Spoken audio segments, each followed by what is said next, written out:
안녕하세요 여러분. 세상 돌아보기입니다. 오늘은 23년 1월 16일이고 월요일입니다. 예, 오늘은 얼망졸망 꼭지로 한번 이야기를 해볼까 하고요.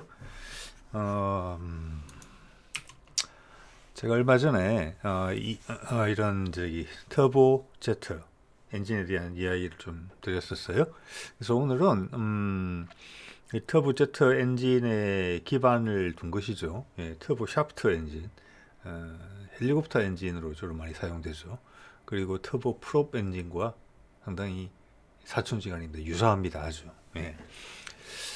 이 동영상을 유용하게 보셨던 분들이라면 오늘 것도 좀 관심 있으시지 않을까 싶고, 또 동시에 우리가 지금 상당히 많은 일들을 벌여놓고 잘해왔거든요. 그래서 무인기 엔진을 통해서 그 다음 전투기 엔진으로 넘어가는 거, 그게 이제 제트 엔진 분야에서 지금 진행되고 있는 일이죠, 실제적으로. 그러면 그와 유사한 케이스가 헬기용 엔진, 터보 샤프트 엔진에서도 단계적으로 지금 진행이 되고 있어요. 그 이야기까지 아우르면은 이 전체 그림을 이해하는데 국방 기술에 있어서 좀 도움이 되시지 않을까 싶고, 앞으로 우리나라 항공산업의 전망 이라는 부분에 있어서도 좀 시사하는 바가 있을 것이다, 이런 생각을 합니다. 네.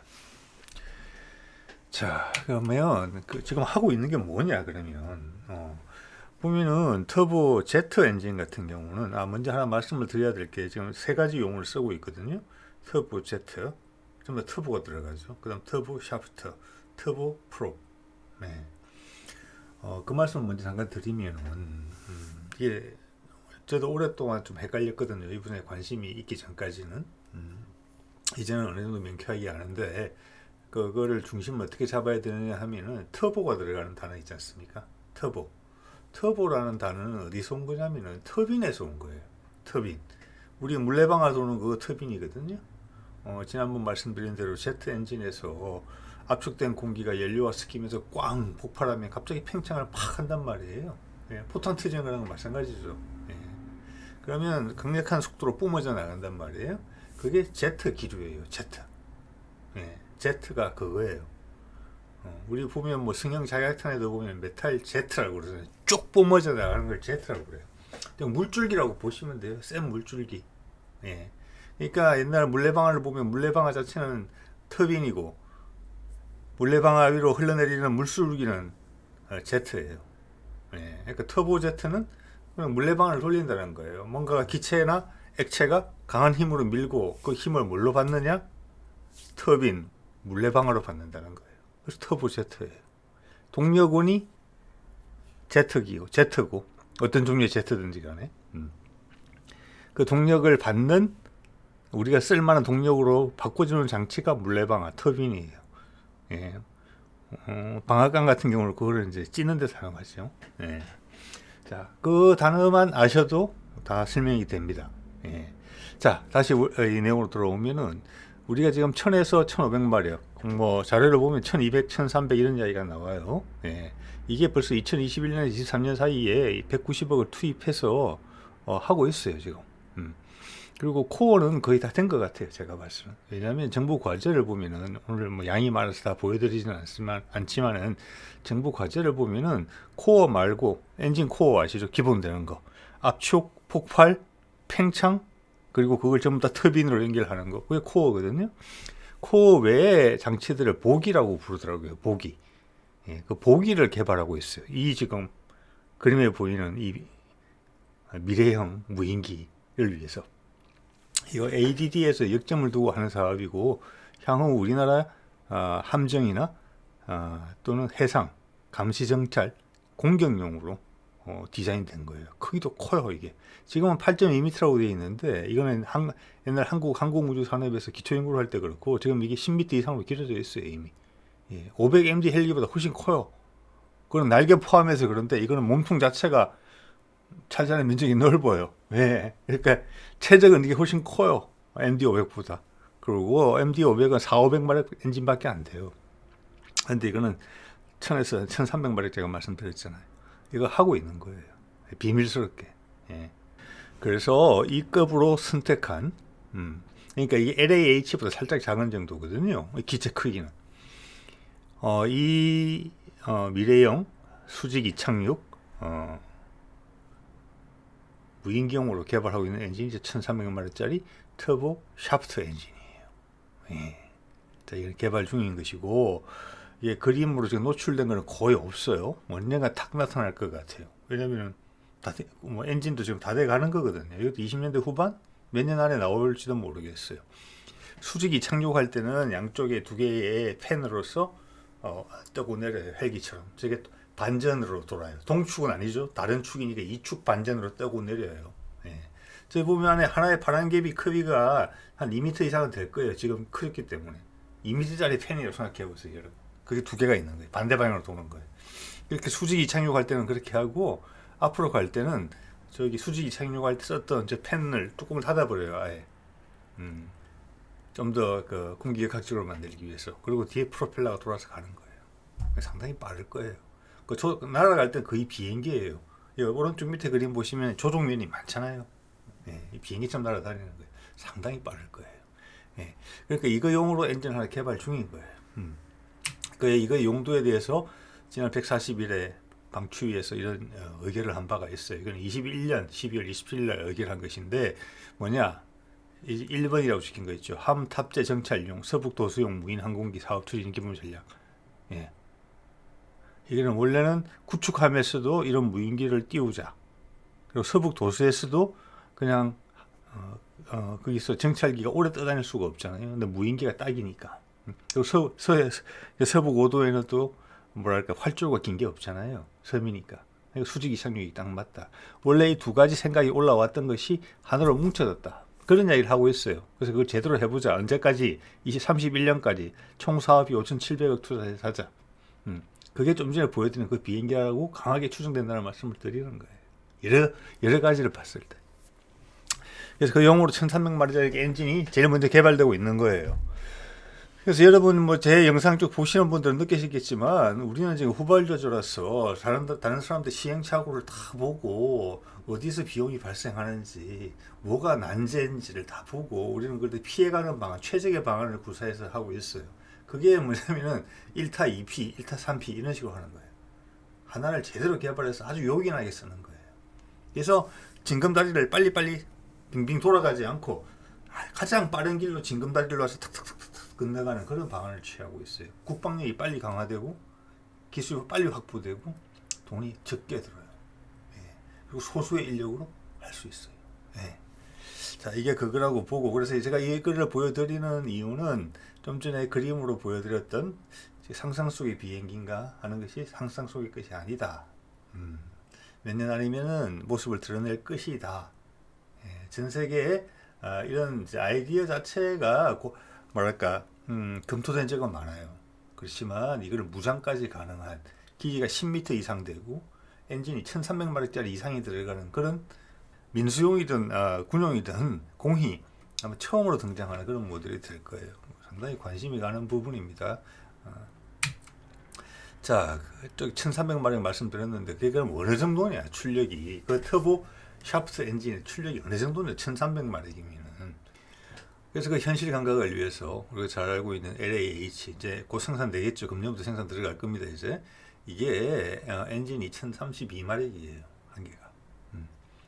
저기에 엔진 두 개 달려 있잖아요. 네. 어떤 느낌인지 아시겠죠. 네. 저는 이제 사프란이라고 프랑스의 대표적인 엔진 기업에서 만든 프랑스제 엔진을 두 개 싣고 있죠.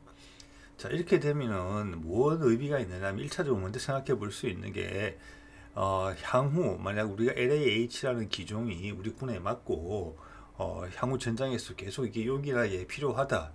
더 생산해야 되겠다. 아니면 좀 개량을 해서라도 이렇게 했을 때 좀 전에 우리가 개발하고 있었던 1300마력짜리 그 엔진이 딱 그 후보군에 오를 수 있다. 그것까지 충분히 어느 정도 고려가 되어 있을 것이다. 그렇게 봐줘요. 그리고 이 헬기라는 것은 주로 엔진이 비행기와 전투기와 달리 외부로 장착되는 경우가 많기 때문에 그런 모양이나 이런 거에 제약이 좀 덜해요. 비행기보다는. 자, 어느 정도 감을 잡으셨을 것이라고 봅니다. 그러니까 이제 LAH 같은 경우는 도합 2,000마력 정도 되는 거고, 앞서 보신 무인기 같은 경우는 하나 1,300마력이니까. 그렇지만 그거는 훨씬 공기 역학적이죠. 이거보다 사람이 타는 공간도 없고 크기도 작고, 예. 상당한 수준의 무장도 가능하리라고 봅니다. 예. 자, 그러면 수리오는 뭐냐? 자, 우리 1,300마리짜리 엔진을 개발해서 그 다음으로는 기동 헬기, 이거 수리온이나 차세대 기동 헬기용 엔진으로 점프할 거란 말이에요. 현재 수리온은 어떤 엔진을 쓰고 있느냐? 엔진의 출력은 1915마력, 약 2000마력 정도 되는 거예요. 예. 그 엔진은 유명한 GE T700 계열의 엔진이에요. 이 엔진은 좀 이따 말씀드리겠습니다만은 78년도부터 배치되기 시작해가지고 2만 개 이상 팔린 베스트셀러고 완전히 검증이 끝난 엔진이에요. 어떻게 보면 사골이라고 볼 수도 있어요. 78년이니까 잠깐만요. 한 50년 가까이 돼가는 엔진이거든요. 네.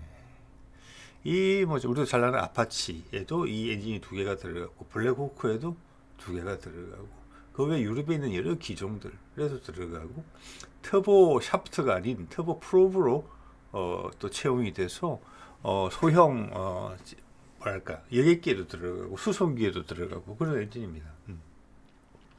그래서 우리는 수리온을 들어올 때 원래는 이제 프랑스 엔진이 달려 있었는데 그거를 떼내고 출력이 더 큰 이거, 그리고 우리는 이제 블랙호크도 있고 아파치도 있기 때문에 이제 운영 유지라는 면에서 그게 훨씬 낫겠다. 엔진이 가지가 막 섞이는 것보다, 그렇게 생각을 하고 했는데 아마 출력이 조금 올라갔을 거예요. 그래서 프랑스제 그 변속기가 이거를 지금 궁합이 잘 안 맞다고 해야 되나, 좀 그런 거죠. 그래서 최대 출력을 지금 못 쓰고 있는 상황이고, 그래서 지금 이 변속기를 우리가 이제 개발하려고 시도를 지금 하고 있는 것이죠. 예. 자, 그런 이제 또 소리가 있는 그런 부분입니다. 예. 이거는 왜냐면은 저 터보 샤프트 엔진은 막 우리 차 RPM으로 따지면은 막 10,000 RPM 이렇게 이상으로 돌아요. 그런데 이 헬기 프로펠러는 기껏 돌아봤자 분당 200 RPM 정도로밖에 안 돌아요. 엄청나게 고속으로 도는 회전수를 갖다가 거의 뭐 100분의 1 수준으로 떨어뜨려야 돼요. 그래서 그 변속기, 기본적으로 감속기여야죠. 감속기요. 그 속도가 전부 다 이제 뭐랄까 토크로 바뀌어야 되는 상황이거든요. 이 터보 샤프트 엔진에서. 그래서 변속기가 상당히 어려운 부분이에요. 헬리콥터 터보 샤프트 엔진에 있어서. 그 이야기도 뒤에 좀 하겠습니다. 자, 그래서 지금 우리가 보면은 목표로 두고 있는 것이 현재 정부 과제들 같은 거 보면 2,000마력 엔진이고, 그 후보군을 GE T700이나 그 외에 뭐 하니웰의 GE T700과 버금가는 엔진, 그 엔진을 목표로 삼고 있어요. 예. 그런데 제가 봤으면 이 2,000마력짜리를 할지 아니면 그와 같은 방식으로 GE 같은 경우도 차세대 미국 차세대 기동 헬기용으로 이것의 개량형 아마 T900 계열일 거예요. 똑같아요. 이 엔진이 그냥 들어가요. 네, 똑같은 외형을 가지고 있어요. 그래서 기존 엔진을 그냥 대체할 수 있게 되어 있어요. 예? 나사 박는 조임새 끼우는 데도 똑같이 되어 있어요. 근데 출력만 50% 향상시키는 엔진을 개발 중이에요. 그 T900 계열로 기획이 됩니다, 제가. 그래서 한 3,000마력 나오는 걸로. 그래서 우리가 목표로 삼는 것은 그 엔진이 아닌가 싶어요. T700 계열이지만 사실은 T900인 거. 우리도 3,000마력짜리 엔진이 필요하니까. 예. 자, 그럼 그거를 처음부터 3,000마력짜리로 도전하는 게 아니라 처음 우리가 방향을 잡은 거는 1,300마력짜리 그 무인기 엔진으로 시작했다는 거죠. 그걸로 시작해서 단계적으로 이렇게 올라왔다. 이게 터보 샤프트 엔진이라서 터보 제트 엔진과 전혀 다르다 아닙니다. 예. 터보 제트 엔진을 단순화시킨 거라고 생각하시면 돼요. 더. 예. 그래서 거기에 엔진 코어를 개발하기 위해 들어갔던 소재나 뭐 냉각 시스템 이런 것들은 전부 다 활용될 수 있는 거예요. 그게 지금 우리가 잘하고 있는 거죠. 예. 그렇기 때문에 전체의 시작은 무인기 엔진이라고 봐도 돼요. 그게 처음에 5,000파운드로 시작을 했단 말이에요. 5,000파운드를 마력으로 바꾸면 반으로 나누면 돼요. 2,500마력이에요. 그래서 우리가 제트 엔진을 처음 개발하고 있는 것이 그 무인기용 엔진이기 때문에 현재 8,500파운드 나온다는 거. 거기서 개발된 모든 설계 기술과 소재 기술, 냉각 기술들이 이게 적용이 되고 있다고 보는 거죠. 예. 그리고 구조적으로는 이게 더 단순한 엔진으로 알려져 있어요. 터보 샤프트가 터보 제트 엔진에 비해서. 예. 자, 그래서 말씀을 드리면은 우리가 제가 효율적으로 접근한다는 게 무슨 의미인지 비용이나 시간 면에서 어느 정도 느낌이 오시리라고 생각을 합니다. 네. 자, 그래서 우리가 이제 2000에서 넘어가서 3000마력을 가게 되면은 크기는 내나 같게 만들겠죠. G2처럼.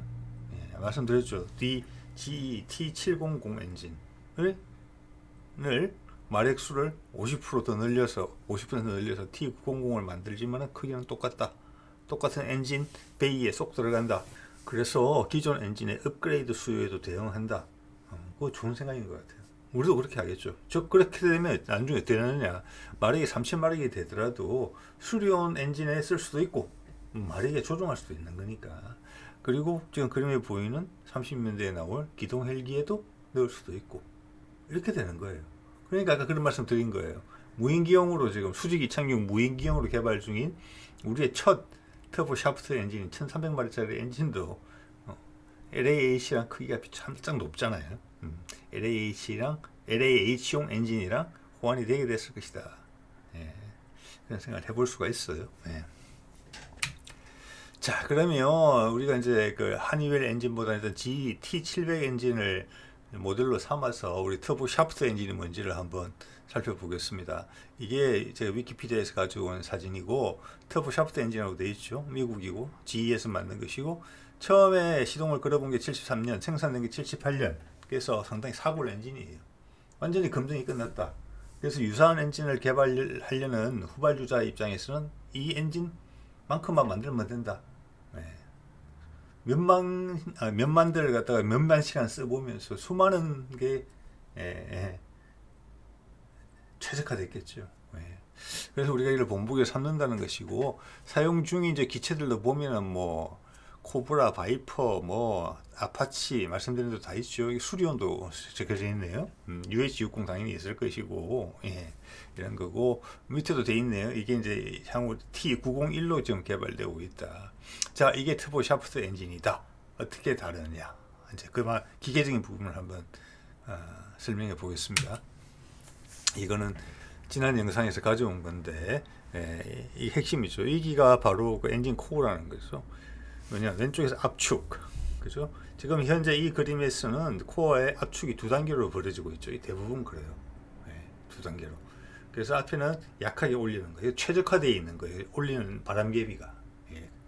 그 있고, 그 다음 일정 정도 압력이 올라간 상태에서는 작은 바람개비들이 2차적으로 필요한 압력까지 압축을 시키는 거죠. 그 다음 압축된 공기가 확 풀려 나가면서 연료가 들어가면서 점화, 꽝 되는 거죠.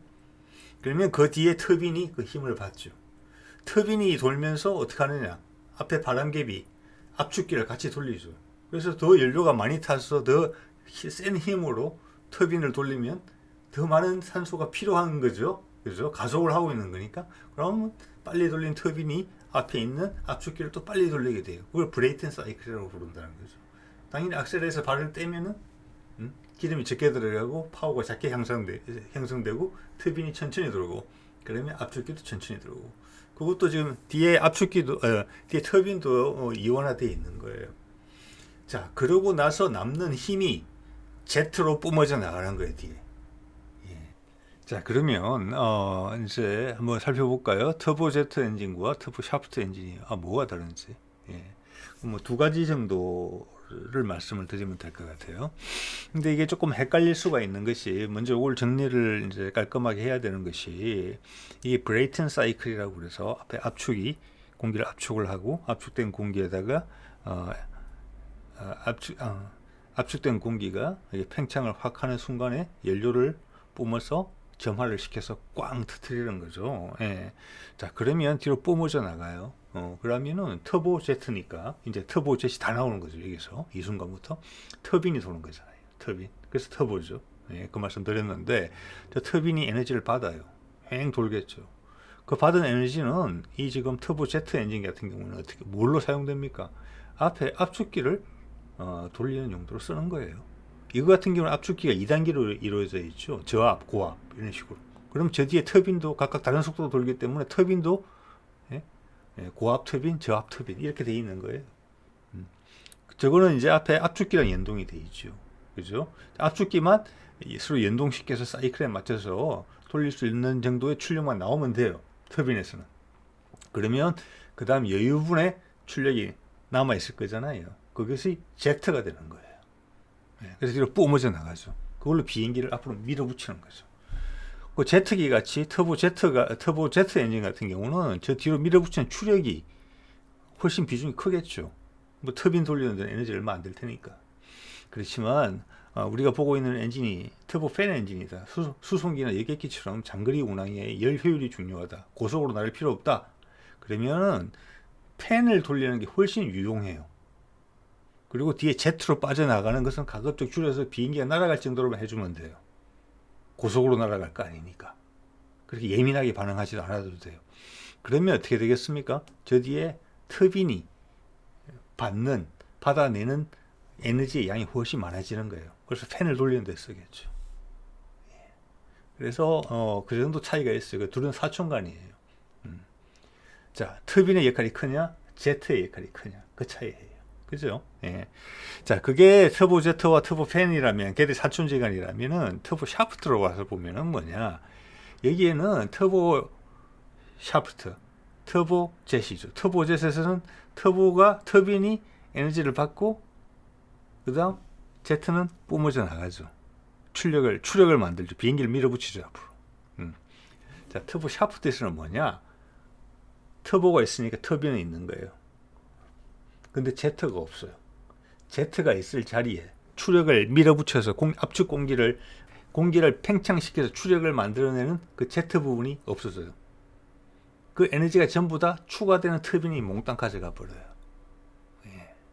그런데 이렇게 터보 샤프트에서 추가되는 터빈의 기능은 앞에 공기를 압축하는 그런 기능이 아니죠, 이제는. 예. 샤프트 출력으로 그냥 공출력을 뽑는 거예요. 자동차 크랭크 축에서 나오는 출력처럼 그걸 뽑아서 터보 샤프트 엔진 같은 경우는 헬리콥터의 블레이드를 돌리고 터보 프롭 같은 경우는 프로펠러를 앞에 돌리게 되는 거죠. 예. 그 차이가 생기는 거예요. 예. 제트 부분이 없어져요. 터빈 부분이 하나 더 추가되면서 제트의 에너지를 그 터빈이 다 먹어버려요. 그리고 그 추가된 터빈은 그 에너지를 압축기를 돌리는 데 쓰지 않고 축 회전을 만들어내는 데 쓰이는 거예요. 거기에 뭐 여러 가지를 만들 수 있겠죠. 달 수 있겠죠. 발전을 할 수 있을 것이고, 발전기를 붙이면 터보 샤프트에서는 감속 기어를 물려서 수직으로 꺾어서 블레이드를 돌리고, 터보 프랍에서는 프로펠러를 돌리고, 그겁니다. 또 하나의 이제 차이점은 뭐냐? 지금 그림 속에서 보시는 건 축형 압축기예요. 압축기가 지금 두 개 있죠. 저압 압축기, 고압 압축기, 요즘 뭐 3개 있는 것도 있다고 해요. 일단 2개로 기본을 두고 말씀을 드릴게요. 이 보면 바람개비가 여러 개가 복수로 붙어 있는데, 그 바람개비가 붙어 있는 형상이 축 위에 지금 뭐랄까 도너츠가 이렇게 끼워져 있는 것처럼 끼워져 있죠. 그래서 이걸 축형 압축기라고 불러요. 근데 터보 샤프트 엔진에 가면 이것도 단순한 형태의 압축기가 사용돼요. 하나의 임펠러처럼 해가지고 우리 가압할 때 쓰는 거 있죠. 수차 돌릴 때 쓰는 거. 약간 원판인데 앞에 주둥이가 있고 약간 이제 원뿔식으로 쭉 깎여 올라간 게 있어요. 이렇게. 그거 하나가 뒷부분 작은 바람개비를 압축기를 다 대체하는 겁니다. 그래서 길이가 짧아지고 구조가 단순해져요. 그래서 원심 압축기로 대체가 돼요. 그게 소형 엔진에는 더 적합하기 때문에 그걸 쓰는 거예요. 구조도 간단하고 값도 싸요. 효율은 떨어지지만 저속 같은 상황에 소형 출력에서는 그게 상관이 없는 거예요. 그래서 소형용, 특히 헬기용으로 그걸 많이 쓰는 거예요. 자, 그림 속에서 보시는 게 원심 압축기로 공기를 압축하는, 즉 임펠러가 장착이 된 엔진이에요. 공기가 왼쪽에서 들어오겠죠. 쭉 이렇게 왼쪽에서 들어와가지고 저기서 여러 개의 작은 바람개비가 있는 게 아니라 아까 그림에서는 1차, 2차, 심지어 3차까지 있잖아요. 긴 길이를 바탕으로 한 축에. 그런데 이거는 제가 하나로 다 해소가 되는 거예요. 저게 돌면서 공기를 압축해죠. 그럼 압축된 공기가 위로 쭉 빠져나가서 큰 통, 여기서 연소가 이루어지는 거죠. 꽝 하고 터지고 그 뒤에 터빈이 있죠. 저 터빈이 폭발 에너지의 일부분을 받아서 다시 앞에 있는 이 임펠러 원심 압축기를 또 돌리는 거죠. 그런 식으로 브레이튼 사이클이 돌아가게 돼 있는 것이죠. 그래서 이제 이 사진에서의 포인트는 뭐냐면 원심 압축기가 실제 엔진에서는 저렇게 생겼구나. 이걸 이제 살펴보시는 기회가 되는 것이죠. 예. 자, 그리고 이게 GE의 T700 엔진인데 여러분 크기 한번 보세요. 이게 이제 2000마력이 나온다는 거고 파운드로 하면 4000파운드 돼요. 예. 크기가 생각보다 아주 작죠. 예.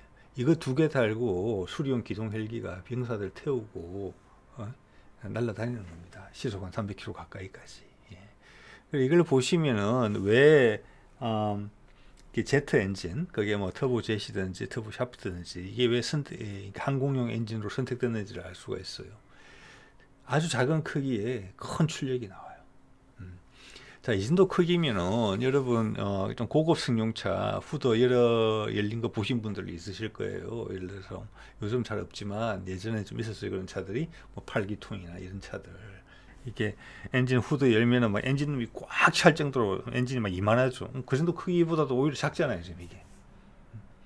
그렇게 8기통씩 하더라도 뭐 300마력, 400마력 정도밖에 안 나왔거든요. 이거는 지금 2000마력 나오잖아요. 예, 그래서 그런 엔진입니다. 자, 그래서 이거는 터보 샤프트 엔진인데 말씀드린 대로 아까 임펠러가 더 있었잖아요. 원심 압축기가 달려 있는 것인데 그게 왜 그러느냐? 구조가 아주 간단하다. 그리고 시동을 거는 게 용이하다. 즉 그 무게 부담이 덜한 것 같아요. 예. 그런데 헬리콥터 같이 작은 기체에는 이게 만약 시동이 그런데 출력이 많이 필요하면은 쉽게 말해서 배터리가 큰 게 들어있어야 할 거잖아요. 스타트 모터를 돌리려면 큰 기체는 아무 무리가 없지만 작은 기체는 그게 무리가 된다는 거죠. 출력은 똑같이 나오는데 시동 걸기가 어려워지면은 부과되는 장비가 커져야 되는 거죠. 또 길이가 짧아서 헬리콥터에서는 유리할 수도 있다. 대신 두께는 두꺼운 한계가 있다. 그렇지만은 대부분의 헬기는 엔진이 바깥에 장착이 되기 때문에 장착이라는 부분에서 유연성은 전투기보다 훨씬 높아요. 전투기는 마하 이상으로 나르고 그렇기 때문에 모양이 상당히 중요하고 내부의 공간에 딱 들어가야 돼요. 그죠? 네, 그리고 내부 공간이 되게 귀해요. 네. 그런 면에서는 같은 출력에 원심 압축기를 썸으로 해서 두께가 굵어진다는 것은 전투기한테는 치명적인 약점이에요. 그렇기 때문에 얇은 비행기 엔진의 크기에 맞는 직경에 맞는 만약 원심 압축기를 쓰는 엔진을 넣게 되면 출력이 안 나오는 거예요. 예, 거꾸로 그렇게 이해하시면 돼요. 왜냐하면 제트기는 모양의 한계가 분명하게 있거든요. 그게 우선이에요. 거기에 엔진이 맞춰줘야 되는데 못 맞추는 거죠. 그럼 결국 출력이 떨어지는 엔진이 들어갈 수밖에 없는 거죠. 자, 그렇지만 똑같은 이유로 인해서 헬기는 이게 오히려 낫다. 예. 효율이 살짝 떨어지지만은 같은 공기를 들여온다고 하더라도 아무래도 거기는 이제 바람개비가 많이 있기 때문에 압축률이나 이런 것들이 더 우수한 것 같아요. 임펠러 하나 갖고 하는 것보다. 그렇지만 저속에서 쓰는 엔진에는 큰 무리가 없다. 오히려 구조가 간단하고 고장도 안 나고 편한 점이 많다. 예. 길이도 짧은 게 오히려 유리하다. 그래서 소출력 엔진에 이제 많이 쓰인다. 이런 이야기죠 지금. 네. 이 미그 15 6.25 때 등장했던 이 미그 15에도 그 당시에는 초기에는 이 제트기인데도 불구하고 여기에 원심 압축기를 쓴 그런 엔진이 장착됐더랬어요. 네. 그래서 길이는 짧지만 똥똥해요 얘가. 그때 추력이 한 6,000파운드 나왔으니까 우리 지금 무인기가 8,000파운드 이야기하고 있잖아요. 마력으로 바꾸면 한 3,000마력짜리 엔진이 되는 거죠. 그래서 크기에 비해서 기체가 똥똥했다. 저 엔진을 몸통 속에다가 넣어야 되니까. 그런 사례를 하나 보여드릴 수 있을 것 같고, 초창에 이랬지만 그 이후로는 대부분 이제 전투기에는 원심 압축 엔진은 안 쓰이는 것으로 되어 있어요. 자, 이게 좀 전에 보여드렸던 그 미그 15 엔진을 절개한 형태인데 이게 이제 상당히 40년대 만들어진 엔진이가 엄청 초창기 엔진이죠. 그래서 여기가 원심 압축기가 어떻게 활용되는지를 잘 보여줘요. 이게 보면은 오른쪽에서 공기가 들어가는 거예요, 그죠? 저 왼쪽이 출구고 공기가 들어가면은 저기 임펠러가 있죠. 저기 회전을 하면서 공기가 압축이 되죠. 압축된 공기는 저기 위에 절개된 그게 보이죠. 연소통이.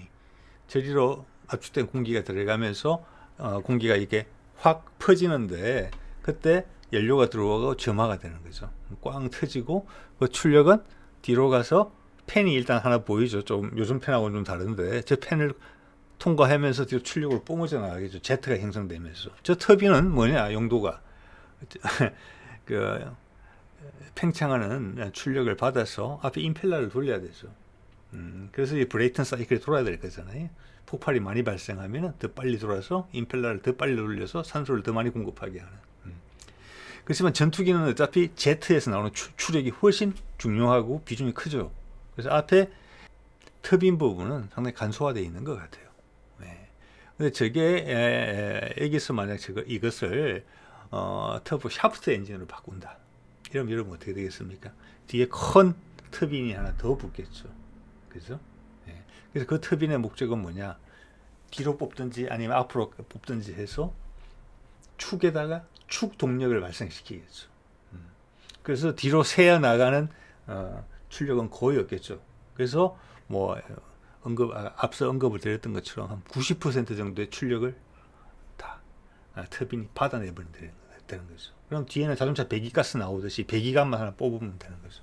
출력은 전혀 도움 안 되는 거잖아요. 그래서 그런 식으로 이제 이해를 하시면 될 것 같고 지금 오늘 모델로 보고 있는 T700 엔진 같은 경우는 이 임펠러 앞에 1차 압축기는 축형 압축기 형태로 되어 있는 것 같아요. 저압 압축기는. 그래서 일단 어느 정도 압축을 시킨 다음에 임펠러로 때리는 것 같아요. 그런 식으로 되어 있는 것 같습니다. 이게 어떻게 보면 혼합이라고 봐야 되겠죠. 그래서 우리도 그 엔진을 모델로 삼고 있기 때문에 우리도 뭐 그런 유형을 따라가지 않을까. 그리고 이 어차피 기술적으로 50년 가까이 된 엔진들이기 때문에 뭐 여기서는 뭐 비밀 기술은 없다고 봅니다. 노하우죠 그냥. 그리고 우리가 직접 헬기 고유의 기체가 없었기 때문에 KF-22랑 마찬가지예요. 그 기술 눈동자는 뭐 아무리 하더라도 실험해 볼 수가 없잖아요. 필요가 없으니까 우리가. 근데 이제 우리 기체를 가지게 됐으니까 그게 회전이 끼든 아니면 이제 고정이 끼든 그 엔진을 이제는 만드는 거죠. 그리고 그 기술 자체는 이거 보십시오. 40 몇 년도에 개발된 엔진이 이거죠. 그리고 한 20, 30년 있다가 개발된 엔진이 T700 엔진이에요. 그거 지금까지 쓰고 있는 거잖아요. 물론 그 안에 수많은 개량이 있겠지만 기본적인 틀은 같다라는 거죠. 완숙되어 있을 거예요, 그게. 우리는 그런 모델로 삼으면 되는 거예요. 가장 효율적인 방법으로. 가장 다양한 적용 방법을 생각하면서. 그리고 그 다음 단계로 갈 디딤돌로 딱 삼으면 되는 거예요. 자, 그래서 이제 터보 샤프트 엔진은 터보 프롭하고 사춘이라고 말씀드렸는데 지금 사브 340 그림에서 보시는 이 비행기에 들어가는 엔진이 GT700 엔진의 터보 프로 버전이에요.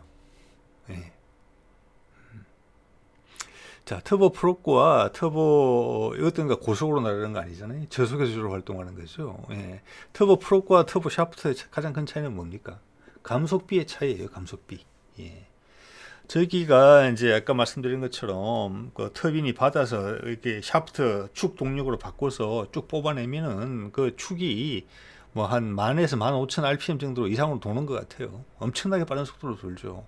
여러분 자동차 뭐 보통 7,000 RPM 뭐 레드존이 같은 그렇게 돼 있잖아요. 디젤차 같은 경우는 뭐 4,000 이렇게 시작되고. 그래서 그것을 헬리콥터는 분당 몇백 번밖에 안 돌거든요. 그러면 그거 감속시키는 게 그 고회전이 전부 다 토크로 다 바꿔줘야 돼요. 기계적인 감속을 통해서. 그래서 그 자체가 엔진보다도 더 어려운 기술일 수도 있어요. 감속 기어가. 터보 샤프트 엔진에 있어서는. 자, 그런 어려움은 터보 프롭에서는 훨씬 덜 하겠죠. 왜냐하면은 이런 비행기 지금 눈에 보시는 사진 속에서 보시는 이 비행기의 프로펠러가 수리온의 블레이드보다는 훨씬 빨리 돌 거 아니에요. 그럼 감속 기어라는 그런 부분이 훨씬 기술이 용이하다는 거죠. 이거는. 자, 그러면 좀 이제 이런 엔진이 개발되면은 지금 터보 샤프트 말씀드리는 겁니다. 아까 무인기용으로 1,300마리 이야기를 했는데 말을 그렇게 했기 때문에 실제적으로 조금 더 나오지 않을까 이런 생각이 들어요. 다른 과제들의 사례를 보면은 제일 처음 적용될 수 있는 부분이 중고도 전략 무인기 이거 같아요. 작년에 이제 개발 완료됐죠. 여기 지금 1,200마력짜리 터보 샤프트 엔진이 들어있어요. 여기는 프로펠러 엔진 아닙니다. 제가 보기에 군단급 무인기는 이거보다 크기가 작고 운용 고도가 낮아요. 그건 프로펠러 엔진을 쓰면 돼요. 또 싸고. 예. 그렇지만 이거는 중고도 이상에서 활용될 것이기 때문에 터보 프로로 가야 돼요. 그러니까 기본적으로는 가스 터빈이에요. 가스 터빈이고 출력은 터보 프로이고. 예. 그래서 이 엔진을 국산화 충분히 할 수 있겠다. 그 용도도 충분히 감안이 됐을 것이다. 예. 그리고 제가 이제 작년 DX 코리아에서 대한항공 관계자랑 잠깐 말씀을 나눌 때도 이 출력이 좀 낮은 게 대해서 좀 아쉬워했던 부분이 있었거든요. 예, 그런 것들이 국산으로 메꿔지지 않을까 몇 년 있으면 그런 생각을 해보게 됩니다. 예. 자, 터보 샤프트, 터보 프로 구분을 한번 해볼까요? 예. 자, 여기까지 오셨으면 아마 터보 제트 하고 터보 팬은 둘이 사촌지간이고 원리가 비슷하다. 단지 터빈이 비중이 많으냐. 터빈은 터보하고 터보라는 말하고 연결이 되어 있죠. 터빈이 에너지를 많이 가져가느냐 아니면 제트, 뿜어지는 제트, 기체가 팽창하는 그 제트가 추력을 더 많이 가져가느냐, 에너지를 많이 가져가느냐, 그 차이죠. 그래서 둘이 사촌지간이죠. 터보 팬과 터보 제트는. 또 터보 샤프트와 터보 프로부터 사촌지간이죠. 좀 전에 말씀드렸지만 이 지금 그림은 러시아의 MI-28의 기업비에 대한 이야기를 하고 있어요. 보면은 이게 터보 샤프트 엔진에서 샤프트가 출력을 뽑았을 때 여기서는 이제 제트 출력은 제로잖아요. 그죠? 전부 다 터빈으로 다 봤죠. 추가되는 터빈 같은 경우는 여기서는 앞에 임펠러를 돌리는 거, 원심 압축기를 돌리는 그 에너지 말고는 전부 다 축으로 뽑는 것이죠. 그럼 별개의 또 터빈으로 이루어지겠죠. 그 에너지 전달은 여기 보면 15,000rpm으로 돌아요. 15,000rpm 도는데 헬기의 블레이드는 분당 240rpm이에요. 이 차이를 기어로 극복을 해줘야 되는 거예요. 기어로, 감속 기어를. 그래서 이 부담이 터보 프롭은 훨씬 덜하다. 거꾸로 이야기하면 터보 샤프트는 이 부담이 엄청나게 많다. 그래서 지금 관계자들의 이야기를 제가 정확히 기억한다면은 헬기 가격 전체에서 변속기가 차지하는 가격이 비중이 10에서 20% 사이다. 그 정도예요. 그 어려운 기술이다. 터보 프롭은 자 우리가 그래서 터보 샤프트용 엔진 변속기를 우리가 개발할 수 있다 그러면 터보 프롭은 제가 봤을 때는 시간 죽먹기다. 좀 과장해서 이야기하면 그렇게 이야기할 수 있을 것 같아요. 그래서 제가 이게 국방론평 51편에서 다뤘었죠. 우리 수리용 변속기 이태리 업체와 손을 잡았죠. 이 기술을 가지고 있는 업체. 그렇지만 그들이 이 기술을 가지고 팔로가 막혀 있는 그런 회사예요. 왜냐하면 이게 부가가치가 높은 기술이기 때문에 요즘은 대부분이 헬리콥터 제조사 자체가 변속기 기술을 다 가지고 있어요. 그래서 변속기만 만들던 이 아비오 에어로라는 회사는 그 기술이 사장되고 있었거든요. 그걸 우리가 잘 발굴해내서 파트너십을 맺은 거죠. 지금 그림 속에 보이는 게 지금 개발하고 있는 그 변속기예요. 비행기 전체 가격에 LAH 가격이 한 200억 한다 그러면 거기 17%면 10%면 얼마입니까? 20억이고 20%면은 40억이죠. 한 30억짜리를 보고 계신 걸지도 몰라요. 이게 LAH용이라는 이야기는 아닙니다. 우리가 일단 개발하고 있는 것은 수리온. 지금 출력을 100% 받아주지 못하는 수리온을 지금 개발하고 있는 거죠. 수리온도 그 정도 하겠네요. 한 변속기도 가격이 지금 200억 정도 왔다 갔다 하는 것 같으니까. 자, 오늘은 터보 샤프트 엔진 이야기를 좀 해봤습니다.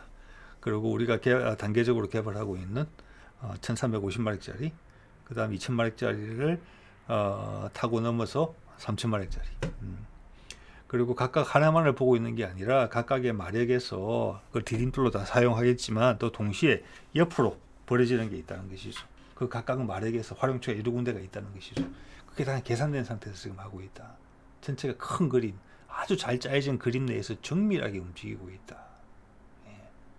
그런 느낌 받으셨으면 좋겠다 이런 생각도 드네요. 네. 자, 오늘은 여기까지 하겠습니다. 네.